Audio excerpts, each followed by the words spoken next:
नमस्कार. विशेष मुलाखतीच्या या भागामध्ये आपल्या सगळ्यांचं स्वागत. मी प्रसाद काथे.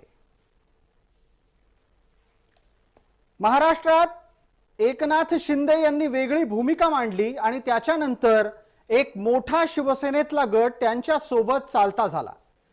त्यांच्या सोबत त्यानंतरही लोक जाण्याचं प्रमाण सुरू आहे. अद्यापही ही यादी कायम आहे. त्यातलं अत्यंत ताजं नाव आहे डॉक्टर नीलम गोऱ्हे यांचं. नीलम गोऱ्हे महाराष्ट्र विधान परिषदेमध्ये उपसभापती पदावर आहेत आणि उपसभापती पदावर असलेल्या एका व्यक्तीनं अशा प्रकारे आपली भूमिका बदलणं या निमित्तानं अनेकांच्या राजकीय पातळीवर भूमिका आणि भुवया सुद्धा उंचावल्या. नीलम गोऱ्हेंच्या आयुष्यात असा काय प्रसंग आला की त्यांनी ठाकरेंऐवजी शिंदेंना आपला नेता मानलं? नीलम गोऱ्हेंच्या आजवरच्या राजकीय वाटचालीमध्ये त्यांच्या आयुष्यातली महत्वाची वळणं कुठली आणि एकनाथ शिंदेंच्या सोबत जाण्याचा घेतलेला निर्णय हा सुद्धा कोणत्या प्रकारच्या वळणावरचा आहे? याच बरोबर भविष्यात नीलम गोऱ्हेंना आणखीन काय अपेक्षित आहे इथपर्यंतची ही आजची विशेष मुलाखतीतली चर्चा.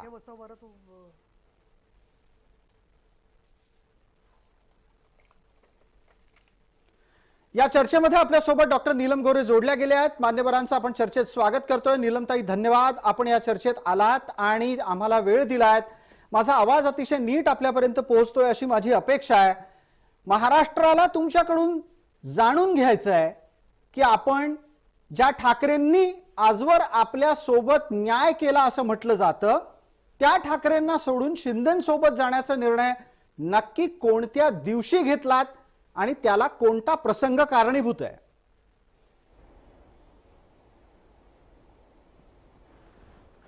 एक तर पहिलं मला आपल्याला सांगायचं आहे की एकनाथ शिंदे आणि यांचा आणि माझा खूप वर्षाचा परिचय आहे आणि ज्यावेळेला शिवसेनेमध्ये आम्ही एकत्र काम केलेलं आहे, परंतु अशा प्रकारे इतका प्रचंड मतभेद होईल आणि याच्यापूर्वीसुद्धा बरीच आव्हानं आलेली होती. उदाहरणार्थ नारायण राणे यांनी दुसरा पक्ष काढलेला होता किंवा आपल्याला माहिती आहे की राज ठाकरे आणि महाराष्ट्र नवनिर्माण सेना सुरू केली. त्याच्यानंतरही काही वेगवेगळ्या प्रकारची लोक निघालेले होते. परंतु 2022 मध्ये जवळजवळ 40 आमदारांसह एकनाथ शिंदे निघून गेले गुवाहाटीला आणि आल्यानंतर त्यांनी सरकार स्थापन केलं आणि त्याच्या अगोदर सन्माननीय उद्धवजी ठाकरे यांना पायउतार व्हावं लागलं. हा सगळा एका बाजूला जरी विस्मयजनक, धक्कादायक किंवा कधी अपेक्षा ठेवली नव्हती असा जरी घटनाक्रम होता, तरीसुद्धा त्या घटनेच्या नंतर असं मला वाटत होतं की पक्षाच्या मध्ये याच्यावरती 100% काही चिंतन होईल किंवा याच्यामध्ये काय पद्धतीने तोडगा निघू शकतो, कशामुळे एवढे आमदार गेलेले आहेत. त्यामुळे सत्तेला पासून आम्ही वंचित राहिलो, त्याच्यापेक्षा सुद्धा सत्तेच्या बरोबर जी संघटना उरलेली आहे सगळी सत्तेच्या पासून वेगळी, त्याच्यामधले सुद्धा सामान्य कार्यकर्त्यांचं सुद्धा सातत्याने त्यांनी पक्षामधून ते निघत होते आणि विशेषतः नाशिकच्या मधून बरेचसे लोक जेव्हा सप्टेंबर महिन्यात बाहेर पडले त्याच्यानंतर महिला आघाडीचा एक मी व्हिडिओ पाहिला आणि त्यांनी त्यांच्याबद्दल काही दुजाभाव कशा पद्धतीने होता त्याच्याबद्दलचा तो व्हिडिओ होता आणि मला असं वाटलं की एवढ्या मोठ्या संख्येने महिला जात आहेत तर कुठेतरी आपल्याला कार्यपद्धतीच्या बद्दल विचार करायला पाहिजे. आणि तुमच्या लक्षात असेल की मी शिवाजी पार्कला मासाहेब मीनाताई ठाकरे यांना अभिवादन केल्यावर त्याच्यानंतर मी मीडियाशी बोलताना म्हटलं होतं की एवढ्या प्रमाणात जात आहेत लोक, विशेषतः महिला गेल्या आहेत, तर त्यामध्ये कुठेतरी आपले कार्यपद्धती आपण तपासून पाहिली पाहिजे की कशामुळे लोक जात आहेत. त्याच्यानंतर मग मी वेगवेगळे कार्यक्रम सुचवायला प्रयत्न केला. त्याच्यामध्येच तुम्हाला कल्पना आहे की नवरात्रामध्ये म्हणजे ताबडतोबच ऑक्टोबर-नोव्हेंबर महिन्यामध्ये मी सुचवलं की आपण एक स्त्री शक्ती महिलांचं जागरण मोहीम करूया की ज्याच्यामध्ये प्रत्येक ठिकाणी स्त्रियांशी संवाद साधता येईल आपल्याला. एक कार्यक्रम पण त्याच्यामधून होईल आणि त्याचबरोबर आदिशक्तीला आपण साकडं सुद्धा घालू आणि म्हणून एक मशाल घेऊन आम्ही सगळ्या 3.5 शक्तिपीठांच्या मध्ये गेलो. त्याच्यावर काही महिला पदाधिकारी माझ्याबरोबर होत्या आणि त्या ठिकाणच्या स्थानिक महिलांचा प्रचंड उत्साहाने सहभाग होता. पण त्या कार्यक्रमामध्ये सुद्धा माझ्या लक्षात आलं की जो सगळ्या महाराष्ट्रातल्या देवीच्या देवळांमध्ये कार्यक्रम घेणं अपेक्षित होतं जेणेकरून त्या स्त्रियांचा त्याच्यात सहभाग वाढेल, पण विदर्भ आणि मी केलेला कार्यक्रम सोडला तर विशेषतः मुंबईमध्ये, कोकणामध्ये असं एक कारण काही महिलांनी सांगितलं की बाबा आम्हाला उपास आहेत. म्हटलं ठीक आहे, अडचण असू शकते. मग आम्ही ते नंतर करू असं सुद्धा मला सांगण्यात आलं, पण तो नंतर काही कार्यक्रम झालाच नाही. म्हणजे थोडक्यामध्ये तो कार्यक्रम होऊ नये अशीच काही लोकांचीच इच्छा होती असं नाही, पण अशा कार्यक्रमात का रस नव्हता पक्षाला हेच मला कळलं नाही. हे एक उदाहरण झालं प्रसादजी. जी. आणि त्याच्याच बरोबर ज्या राजकीय भूमिका आहेत, सामाजिक भूमिका आहेत, त्याच्यात समान नागरी कायद्याच्या भूमिकेसाठी 13 जूनच्या सुमाराला केंद्रीय विधी आणि न्याय आयोगाने परिपत्रक काढलं की 13 जुलैपर्यंत सूचना तुम्ही पाठवा. आणि समान नागरी कायद्याचा हा विषय जो आहे तो माझ्या अंतःकरणाशी अत्यंत जवळचा विषय आहे, कारण स्त्री पुरुष समानतेच्या भूमिकेतून समान नागरी कायदा व्हावा अशी माझी अपेक्षा आहे. आणि जेंडर इक्वॅलिटी हा त्याचा मध्यवर्ती विषय राहील हे पार्लमेंटच्या सुद्धा झालेल्या पहिल्या मीटिंगमध्ये त्यांनी जाहीर केलं. मी स्वतः त्याच्याबद्दलचं निवेदन पाठवलं, मी तुम्हाला त्याची प्रत पण पाठवली होती. त्याच्या 7-8 मुद्द्यांचा परामर्श घेतलेला होता. याखेरीज अयोध्येला रामजन्मभूमीचा जो निर्णय घेतला तो झाल्यावरती सुद्धा मला वाटलं की देश अधिक वेगाने आता द्विध्रुवीकरणाकडे चाललेला आहे. जसं 92ला बाबरी मशिदीनंतर घडलं होतं की नक्की तुम्ही कुठल्या बाजूचे आहात, अशा वेळेला तुम्हाला कुंपणावर राहता येत नाही किंवा जर तर किंतु परंतु असं म्हणता येत नाही. आणि अशा वेळेला केंद्रामधल्या ज्या भूमिका आहेत त्या हिंदू हृदय सम्राट शिवसेना प्रमुख बाळासाहेब ठाकरे यांनी स्वीकारलेल्या भूमिका ज्या आहेत त्या जशा प्रामाणिकपणे पुढे नेल्या जात आहेत. आणि महाराष्ट्रामध्ये एकनाथजी शिंदे मुख्यमंत्री आणि उपमुख्यमंत्री देवेंद्रजी फडणवीस हे याच्यामध्ये कार्यतत्पर राहून काम करतायत. आणि विशेषतः सरकार जे आहे ते काही प्रमाणात कृतिशील आहे. आणि अशा कृतिशील सरकारच्या बरोबर काम केलं तर ज्या घटकांसाठी मी काम करते त्या घटकांना न्याय देणं मला शक्य होईल. नीलमताई, आपण अतिशय स्पष्टपणे आणि सविस्तररित्या तुमची भूमिका मांडली, त्यासाठी तुम्हाला खरंच धन्यवाद द्यायला हवेत. कारण या निमित्तानं अनेक गोष्टी टप्प्याटप्प्याने उघडकीस आल्या. पहिला टप्पा हा लक्षात आला की ज्या वेळेला तुम्ही पक्षाची गळती थांबवायचा प्रयत्न करत होता तेव्हा तुम्हाला अपेक्षित असं समर्थन मिळालं नाही. दुसऱ्या टप्प्यावर तुम्ही जे तुमचे भावनिक मुद्दे आहेत, ज्यात समान नागरी कायद्यासारखा मुद्दा आहे, याबाबत धोरण स्पष्टता नव्हती. हे सगळं जरी एका बाजूला असलं तरी पण ज्या वेळेला नीलम गोऱ्हेंनी आपली भूमिका बदलली आणि नीलम गोऱ्हे शिंदेंच्या नेतृत्वात जायचं ठरवतात, त्याच्यानंतर ठाकरे गटाकडून आलेली प्रतिक्रिया आपल्यापर्यंत पोहोचली असेल. उद्धव गट आता असं म्हणतोय, ज्या नीलम गोऱ्हेंना सगळं काही दिलं त्या नीलम गोऱ्हेंनी आपली भूमिका बदलणं हे काही योग्य नाही. मला आपल्याला असं विचारायचं आहे, जो कोणी आतापर्यंत शिवसेनेच्या विरोधात गेला त्याला पहिल्या दिवसापासून गद्दार ठरवलं गेलं. नीलम गोऱ्हे स्वतःला गद्दार मानतात का? मला असं वाटतं की विचार जे आहेत त्या विचाराचा जर का विषय मांडला तर हे बाळासाहेबांचेच विचार मी मांडते ना. त्यामुळे ते कोण कोणाला सर्टिफिकेट देतंय का नाही देतंय याच्याशी माझा काही संबंध नाही आहे. मला स्वतःला असं वाटतं आहे की या सगळ्या मुद्द्यांच्यावरती काम करत असताना जसं कृतीचा विषय आहे त्याचबरोबर मी हे पण सांगितलेलं आहे की ज्या पदं मला मिळाली किंवा जे मला काम करता आलं त्याच्याबद्दल मी आभारी आहे. मी आभार मानलेले आहेत उद्धवजी ठाकरे यांचे. दुसरं, ही जी वेगवेगळी पदं मिळाली त्या पदांच्याबद्दल, शेवटी पदं कशासाठी असतात तर ती पदं लोकांची सेवा करण्यासाठी पदं असतात. आणि माझ्या हातून काही सेवा घडते असं पक्षाला वाटलं आणि त्यांनी वारंवार जेव्हा निर्णय घेतला तेव्हा पक्षाने ती पदं दिली म्हणजे विश्वास टाकलेला होता. पण ही जी भाषा बोलली जाते की एवढं अजून काय पाहिजे, काहीतरी पाहिजे म्हणून पक्षात कोणीच जात नसतं. आपण जात असतो ते आपल्याला कामाची, विकासाची, न्यायाची, लोकांच्यापर्यंत आपलं काम पोहोचवण्याची संधी मिळत असताना निर्णय प्रक्रियेत स्थान आपल्याला मिळत असतं. आणि त्याच्यामुळे अमुक एक गोष्ट मिळाली नाही म्हणून मी गेलेच नाही आहे ना. मी तर मग मंत्रीपद तुम्हाला माहिती आहे प्रसादजी की 2014ला अपेक्षा होती अनेकांची. मलाही त्यावेळेला पक्षाने सांगितलेलं होतं की फोन करून बोललं होतं अत्यंत महत्त्वाची लोक की दुसरा ज्या वेळेला विस्तार होईल त्याच्यामध्ये तुम्हाला गृहराज्यमंत्रीपदाची जबाबदारी असेल. पण ते झालं नाही. पण तरी मी काम करतच राहिले. मला काही असं वाटलं नाही की मंत्रीपद मिळालं नाही म्हणजे आता सगळं संपलं म्हणून. त्याच्यानंतर उपसभापती पदाची जबाबदारी आली. सगळे आमचे ज्येष्ठ नेते मंत्री झालेले होते. मग अशा वेळेला मी होते, बाकी अनेक लोक होते सभासद. त्यापैकी पक्षाला योग्य वाटलं आणि ती मी जबाबदारी पार पाडते. त्याच्यामुळे अमुक गोष्ट पक्षाने मिळाली नाही याच्यापेक्षा सुद्धा पक्षाकडून जनतेला, कार्यकर्त्यांना 80% समाजकारणाच्या साठी ज्या पद्धतीने दिशा दिली गेली पाहिजे ती दिली जात नाहीये. आणि त्याच्या तुलनेमध्ये किंवा त्याच्याहीपेक्षा मजबूतपणाने वैचारिक भूमिका, कृतीतली भूमिका, हिंदुत्ववादी भूमिका, महाराष्ट्राच्या हिताची भूमिका ही शिवसेना शिंदे यांच्या नेतृत्वाखाली मांडत आहे. ही माझी भूमिका आहे.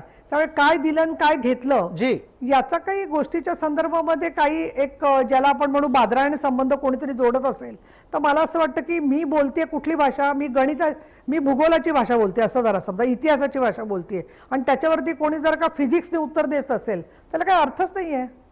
नीलमताई, पण ज्या पद्धतीने तुम्ही आता म्हणालात की 80% समाजकारण करण्याची गरज आहे, तुम्ही बाळासाहेबांच्या काळात शिवसेनेत आलात, आंबेडकरी चळवळीतून आलात, त्यामुळे कदाचित तुमच्यासाठी 80% समाजकारण 20% राजकारण हे बाळासाहेबांचं सूत्र आजही आदर्शवत असेल. पण ठाकरेंच्या नव्या पिढीनं ते कधीच झटकून टाकलेलं आहे. ठाकरेंची नवी पिढी हे स्वीकारायलाच तयार नाही की 80% समाजकारण ही त्यांच्या पूर्वजांनी घालून दिलेली एक शिकवण आहे.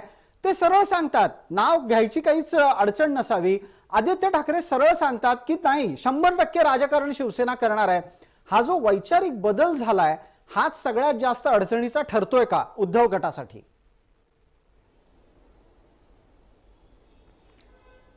त्यांनी जसं ते जाहीर केलं तर मला स्वतःला त्या क्षणी असं वाटलं होतं की ते एक शब्दशः त्यांनी एक केवळ भूमिका मांडली असेल म्हणून, पण याचा अर्थ सामाजिक काम शून्य करायचं अशी भूमिका असणार नाही अशी माझी अपेक्षा होती.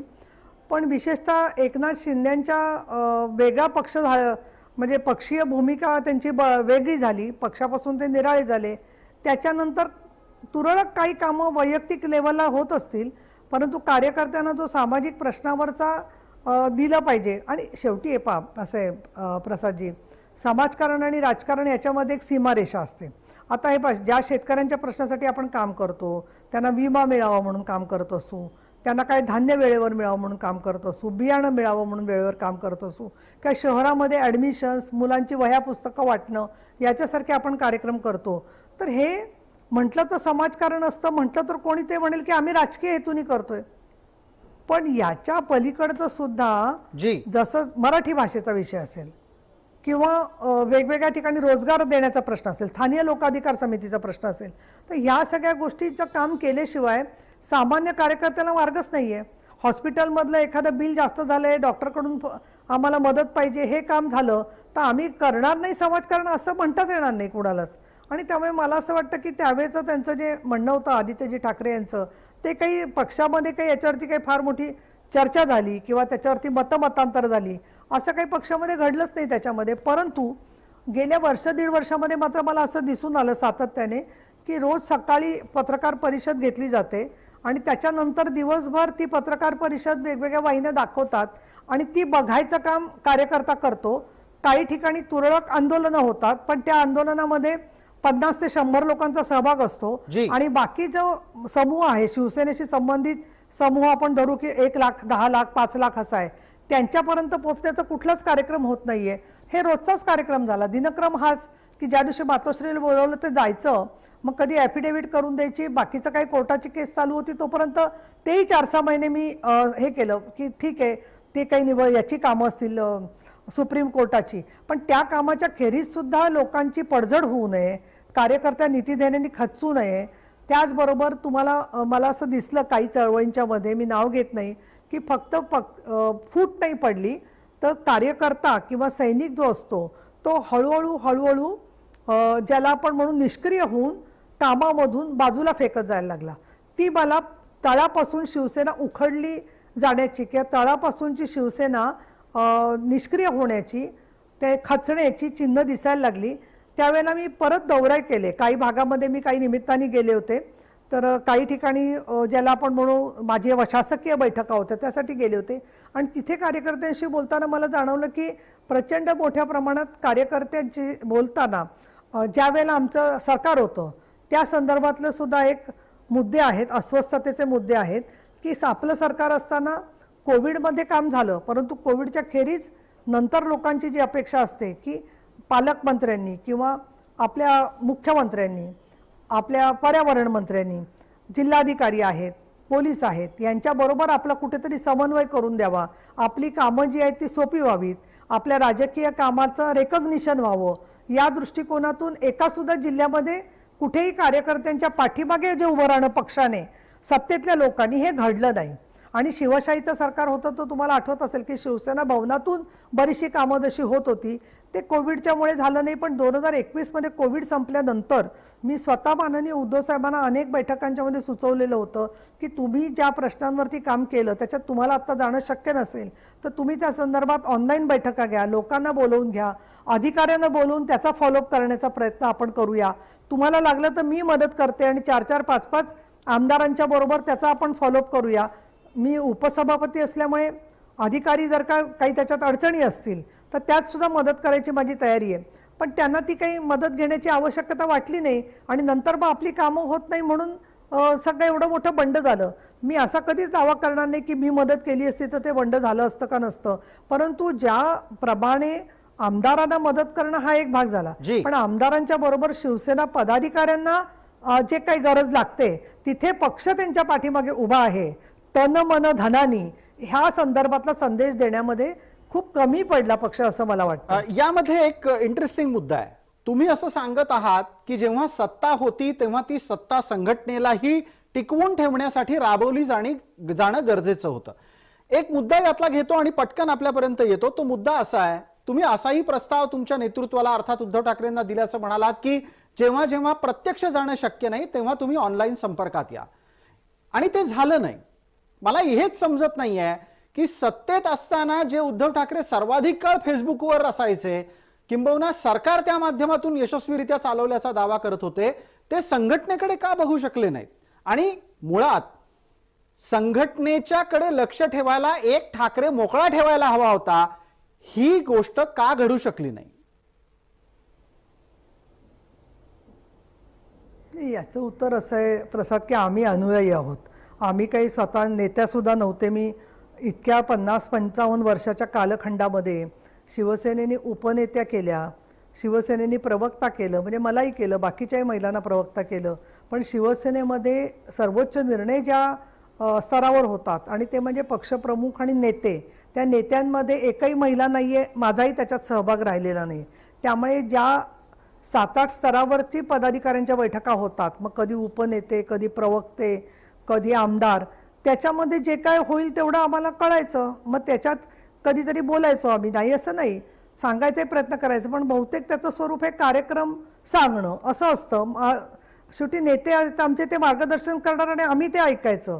त्याच्यामध्ये कधी असं आमदारांच्या बैठकीत वगैरे कधीतरी व्हायचं कन्सल्टेशन, नाही असं नाही.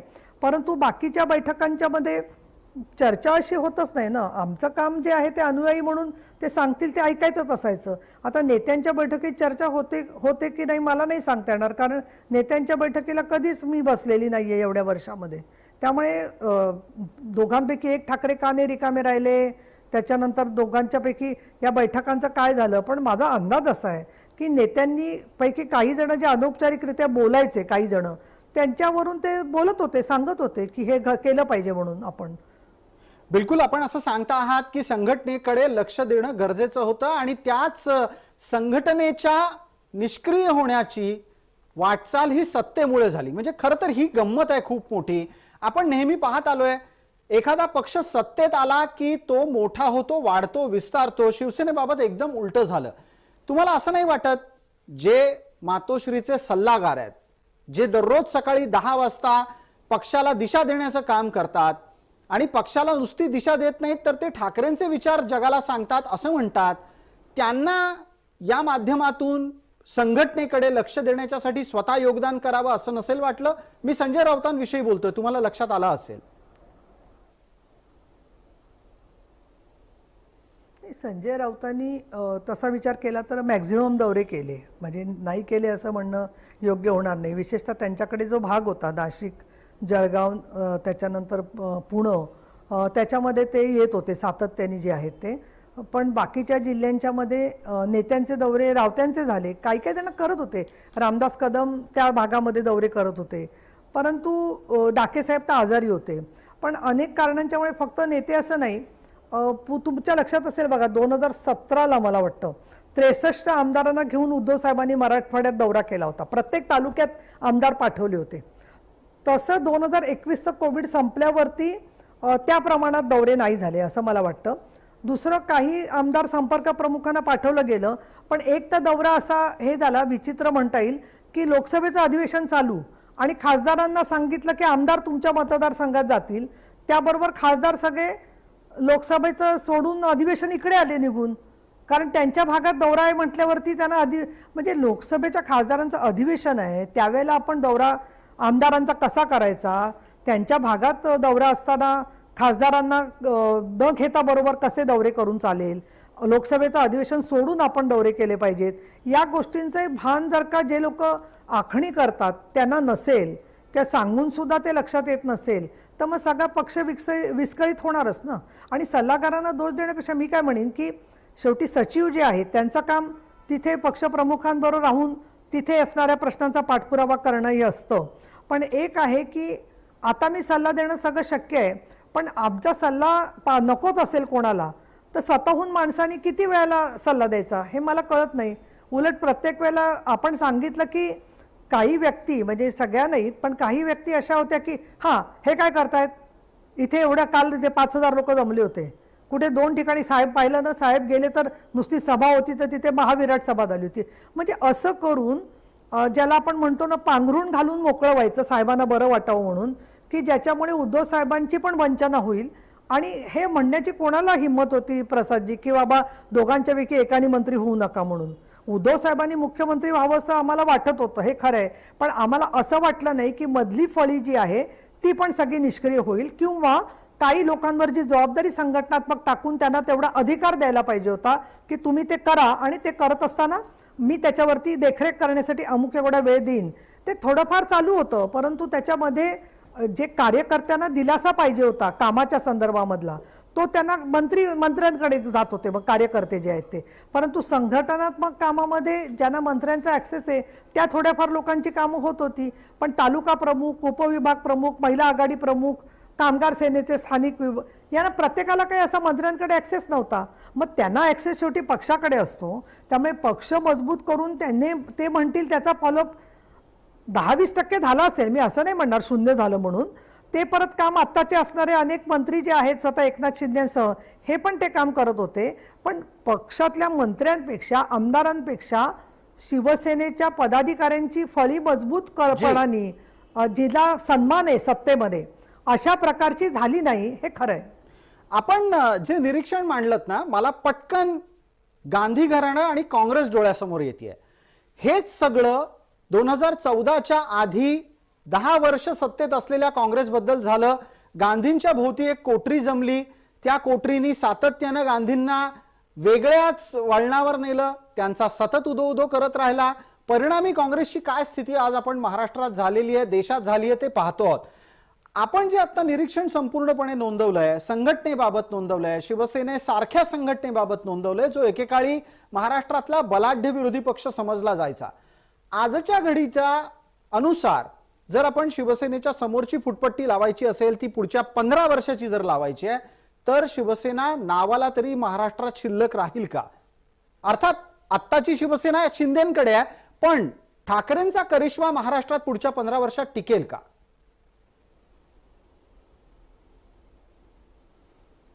मी असं स्वप्नरंजन करणं किंवा काहीतरी कुणाच्या संदर्भात काहीतरी वाईट चिंतन असा माझा पहिली गोष्ट इरादा नाहीये. आणि तुम्हाला माहिती आहे की मला तरी असं वाटतं की तसा माझा स्वभाव नाहीये. एक मला मात्र दिसलेलं आहे आतापर्यंत प्रत्येक महानगरपालिका निवडणुकीमध्ये आणि विशेषतः 2014ला ज्या वेळेला युतीचा पोपट मेला असं जेव्हा जाहीर झालं त्यानंतर उद्धवजींनी एक हाती महाराष्ट्रभर दौरे केलेले होते आणि त्याच्यात अर्थात दुसऱ्या पिढीचे तिसऱ्या पिढीचे लोकांना त्या त्या जिल्ह्यांच्या जबाबदाऱ्या होत्या करण्याच्या, असं नव्हतं की त्यांना कुठेच बरोबर सामावून घेतलं नव्हतं. पण 2014ला जसं झपाटून त्यांनी प्रचार केला आणि त्याच्यातून 63 आमदार एखादी निवडून आणले, तशा पद्धतीचं एक भावना आणि तशा पद्धतीचं काम जर का त्यांनी केलं तर आत्ताची परिस्थिती आजही सावरू शकेल. म्हणजे त्याच्याबद्दल आत्ताच म्हणणं की काहीच होणार नाही, नामोनिशाण होणार नाही, हे राजकारणाच्याकडे पाठीमागे वळून पाहिलं तर आपण हेही पाहिलं की काँग्रेससारख्या संघटनेला अगदी नष्ट होता होता इंदिराजींना पराभूत केलं आणि परत त्याच इंदिराजींना निवडून दिलं. त्याच्यानंतर एकदा एक मोठे नेते बोलले होते की शिवसेना अमुक एका निवडणुकीनंतर दिसणार नाही, तरी परत शिवसेना उभी राहिली. पण आताची परिस्थिती कशी वेगळी आहे. पूर्वी वेगळ्या नावाच्या संघटना होत्या. जी. आता बाळासाहेबांची शिवसेना म्हणूनच एकनाथ शिंदे काम करतायत. त्यावेळेला जनतेच्या मधून कोणाला प्रतिसाद मिळेल त्याच्यात माझं अर्थात जजमेंट असं आहे की एकनाथ शिंदेंना समर्थन मिळेल. परंतु राजकारणामध्ये दर 3-4 महिन्यांनी परिस्थिती पालटत असते.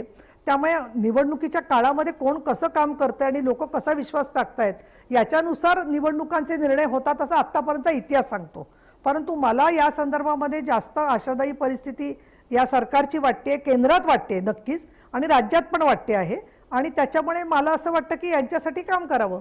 आपण एक निरीक्षण नोंदवलं की एका बाजूला 2014 मध्ये उद्धव ठाकरेंनी झपाटून काम करून 63 आमदार निवडून आणले आणि त्यानंतरची ही परिस्थिती सांगितली. मला एक थेट प्रश्न असा विचारायचा आहे की उद्धव ठाकरेंना तब्येतीचं जे आव्हान उभं राहिलं त्याच्यामुळे त्यांच्यासाठी अनेक बाबतीत मर्यादा पडल्या का?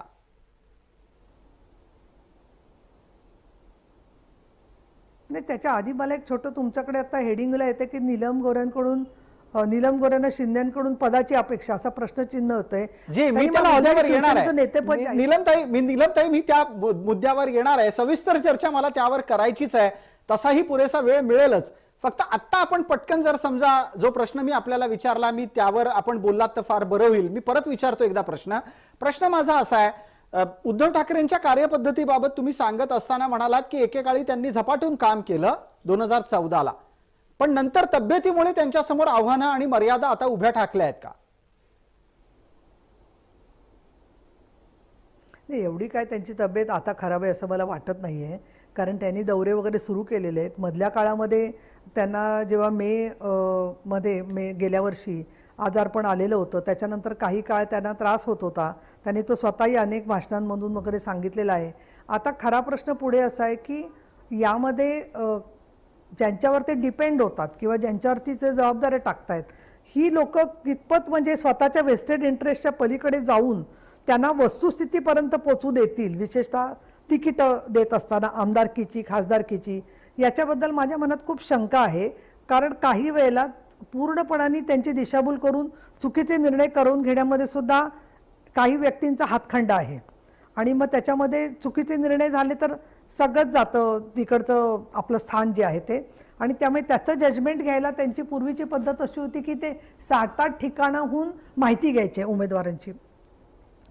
त्यामुळे तब्येतीच्या संदर्भात मला असं वाटतं की थोडं प्रत्येकाची कॅपॅसिटी 5-6 वर्षांनी बदलते.